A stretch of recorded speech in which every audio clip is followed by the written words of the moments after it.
all feelings of emotion are complex musical variations on primordial feelings. I think about that a lot when I'm making work, because I'm putting paint on my body, and a lot of it's about like listening to what feels good, and in the moment it usually changes, like when I'm actually taking pictures of myself. My work is about like the human organism in some ways. I mean, the human body is gross, but like such a bizarre and beautiful form.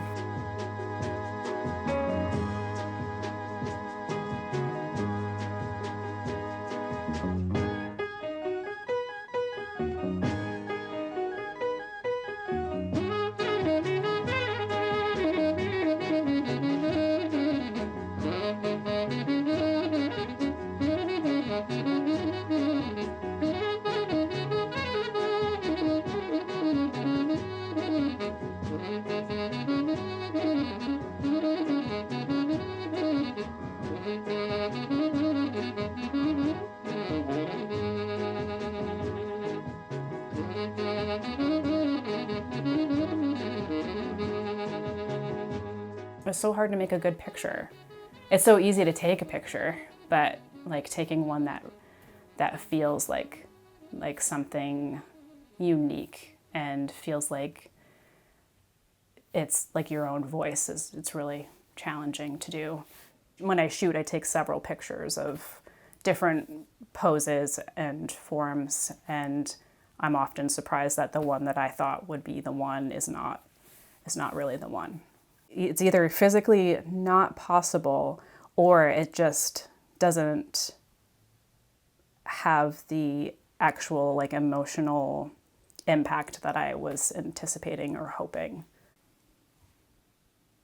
Something I'm aware of now, like I did an artist talk at the Maine Museum of Photographic Arts last year, and the responses I got were really interesting, because people were seeing like violence in my work, which I don't think that way at all when I'm looking at my own work, but I think the quality of that jaggedness that looks like a tear, I think maybe that was what was making people think about that. But so I'm much more aware now of like what is the quality of an edge and what does that do to a form.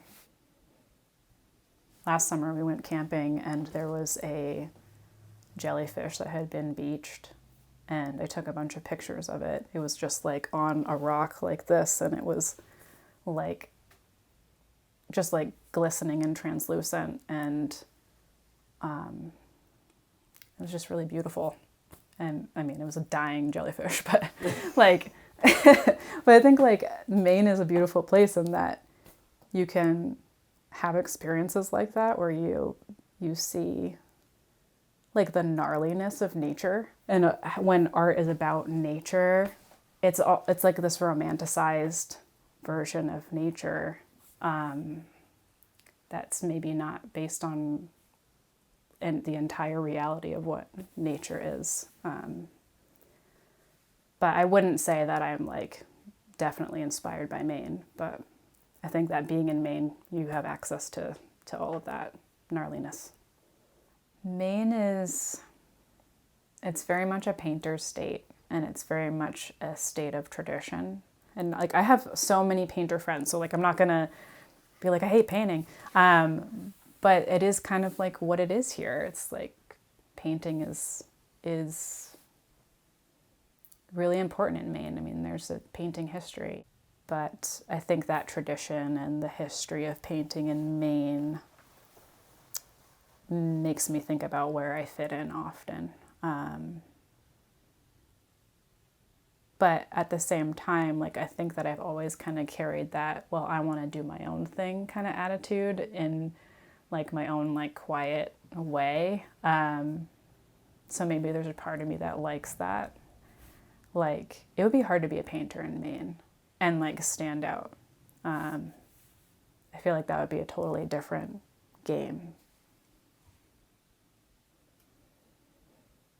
Honestly, I went to school thinking that I would be a painter, but I ended up going into journalism working at newspapers, like, and then kind of like selling my soul to corporate for like 10 years. And I felt like I was crawling out of my skin and like really drawn to being physical in my work. So I just started making these images that were pictures of my body with paint on them, and then editing it. So I created these forms using just paint. And at first I was just kind of making them for myself and not really showing them. And I started thinking of my work not as photography, but as making pictures. And I'm still kind of exploring that.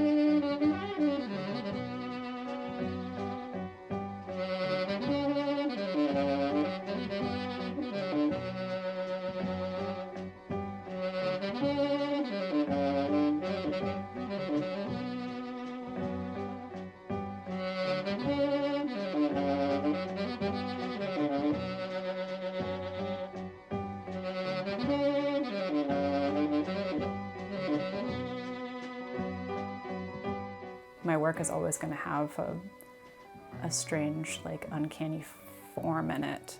A form that instills doubt in what is.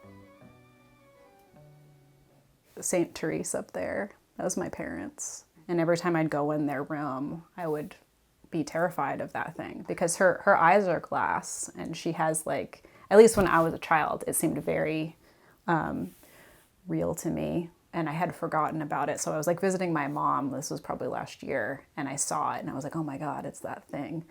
And it had been underneath a pipe. So like her head has a dent in it because it was, something had been like dripping on it. So I kind of like that now she has this dent in it. It kind of matches like the things that I'm doing now.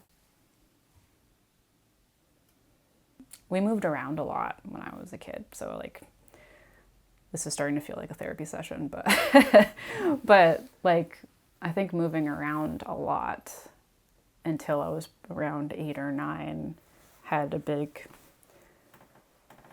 impact on who I am now and how I socialize with people and like how introverted I am. Like, I think some people might go outward when that happens, like when you're moving around a lot and you become a social person, but I was like the opposite of that. Like when I was working in Monson Arts with that, or when I was in that residency, I loved it. It was like a life-changing experience. But it also took me like a week and a half to do anything because I was having to communicate with all these other people. Like this group of artists was there, and being an introverted and socially anxious person, like that was very disruptive for me. Like if someone could just pay me to be here for like a month, that'd be awesome. I mean, this is something I think about a lot just because the word artist or artists, it's like such a large group of incredible diversity, whether it's like financial means or what type of work they're making, how much time they have. Like, it's almost unfair to put all these people in like one pot because everyone's just trying to do their own thing. And it's really easy to forget that or to not listen to that, like what your own thing is. And it's hard to arrive here sometimes because what I'm doing doesn't take like a minute. Like I need to like actually block off like a few days to like get into a mode and just spend time in here because it's not always going to go the way I want. I might have a weekend where I'm in here and I feel like it was total bust, which kind of sucks. So like I move very slowly, and I think that's a part of, you know, making is you kind of just have to own your own pace and be okay with that. So it's very much like listening to myself, like everything about what I'm doing. It's like listening to